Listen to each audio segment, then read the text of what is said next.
তো ইমাম মাহদি আবার কখন আসবে? আমরা তো বুঝলাম ইমাম মাহদি আসবেন তারপরে দাজ্জাল, তারপরে ঈসা আলাইহিস সালাম, তারপরে খেলাফা, এই তো। তাহলে ইমাম মাহদি আবার কখন? আমাদের বুয়েটের মাহদি বের হয়, পাঞ্জাব থেকে মাহদি বের হয়, হ্যাঁ, বাংলাদেশের ওই কোনায় মাহদি বের হয়, সৌদি আরব থেকে ওই কোনা থেকে মাহদি বের হয়, হয় না? খুব ভালো করে মনে রাখবেন, যতক্ষণ এই বিশ্বে একটা মালহামা না হচ্ছে মাহদি আসছেন না। কথা ক্লিয়ার? এই বিশ্বে যতক্ষণ একটা মালহামা না হচ্ছে মাহদি আসছেন না। তিনি আসবেন ফাতিমা রাদিয়াল্লাহু আনহার বংশ থেকে। কার বংশ? তার আসল নাম মুহাম্মদ। কি নাম? তার নাক উঁচু, নাক একদম উঁচু, খাড়া, কপাল চওড়া, চেহারার গড়নটা আমাদের নবী সাল্লাল্লাহু আলাইহি ওয়াসাল্লামের। তার বাবার নাম হবে আব্দুল্লাহ, তার মায়ের নাম হবে আমিনা। তিনি দায়িত্ব নিতে চাইবেন না, তিনি দায়িত্ব নিতে চাইবেন না। তিনি দায়িত্ব না নেওয়ার জন্যে মদিনা থেকে পালিয়ে মক্কায় চলে আসবেন। ভয়ে আমাকে দায়িত্ব দিও না, এই ভয়। ও তিনি আরবি ভাষায় কথা বলবেন, বাংলা ভাষায় না। এখনকার মাহাদিরা পাঞ্জাবি ভাষায়, বাংলা ভাষায় কথা বলে, ঠিক আছে?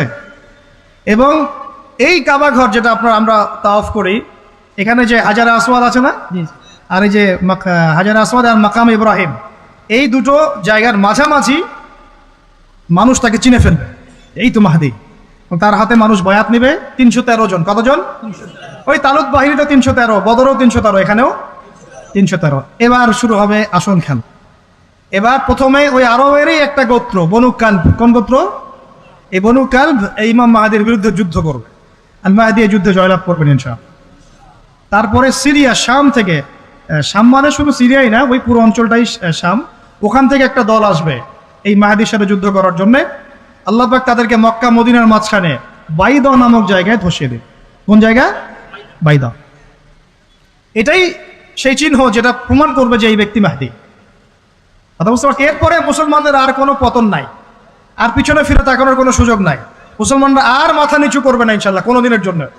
তারপর চলতে থাকবে খালি ইসলামের বিজয় আর বিজয় আর বিজয় আর বিজয়। আল্লাহু আকবার। এভাবে চলবে। তবে মাহদি কখন আসবেন? আগে মালহামা, তারপর মাহদি। মালহামা কি তাহলে? এটা হচ্ছে একটা বিশাল যুদ্ধ। এটা কি?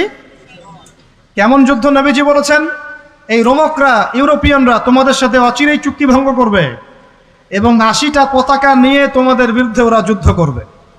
এই মালহামাটা হবে ইরাকের ফোরাত নদীর নিচেই হোক আর পাশেই হোক, আল্লাহ ভালো জানেন। ওখানে সোনার পাহাড়কে কেন্দ্র করে। কি কেন্দ্র করে? এই সোনা মানে সত্যিকারের সোনাও হতে পারে, অথবা তেলও হতে পারে, আল্লাহ ভালো জানেন। তেল তো এখন সোনার জায়গা দখল করেছে, করে নাই? এই বিশ্বে তো সোনা চলে না, কি চলে? তেল। তো এটাকে কেন্দ্র করে যুদ্ধ হবে।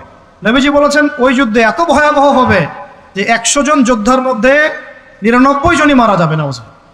একটু মাথা খাটান যে এমন কোন যুদ্ধ কি হয়েছে পৃথিবীতে যেটাতে 100 জনের মধ্যে 99% মারা গেছে? তার মানে এটা হয়নি এখনো। আর একটা যুদ্ধে এত % মানুষ কিভাবে মরতে পারে? যদি সেটা ঢাল তলোয়ারের যুদ্ধ হলে কি মরতে পারে? নিশ্চয়ই এমন কোন অস্ত্র সেখানে প্রয়োগ করা হবে যাতে একাধারে অনেক মানুষ তাড়াতাড়ি মারা। এটা এই অস্ত্র এখনকার যুগের কি অস্ত্র? নিউক্লিয়ার ওয়েপেন্স হতে পারে, হতে পারে যদি এই যুগে সেটা হয়। আর যদি আল্লাহ পাক এটাকে আবার পূর্বের অবস্থায় নিয়ে যান, সেটাও হতে পারে, আল্লাহ ভালো জানেন। আমরা এটাকে ইন্টারপ্রিটেশন বলছি, এটা সঠিক হতে পারে, বেঠিক হতে পারে, অ্যাটলিস্ট একটা ধারণা তো পাচ্ছি। তারপর এই ইউফ্রেটিস নদীর এই সোনার পাহাড়কে কেন্দ্র করে এটা ঘটনা ঘটে। আল্লাহ নবী আরো বলেছেন সাল্লাল্লাহু আলাইহি ওয়াসাল্লাম, মুসলমানরা, আমাদের কথা বলছি, মুসলমানরা তোমরা যেন সেখানে হাতও না বাড়াও। কোন মুসলমান যেন ওই সোনায় হাতও না বাড়ায়, মানে ওই দিক থেকে আমরা যেন সম্পূর্ণ মুক্ত থাকি। ওরা মারামারি করে শেষ হয়ে যায়।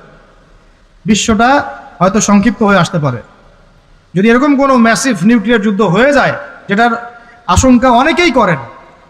মিলিটারি অ্যাফেয়ার্স যারা পড়েন তারা করেন, পলিটিক্স যারা করেন তারা করেন। এবং এই জায়নিস্টরা চাচ্ছে, এই জায়নিস্টরা খুব করে চাচ্ছে বিশ্বে এমন একটা যুদ্ধ লাগুক।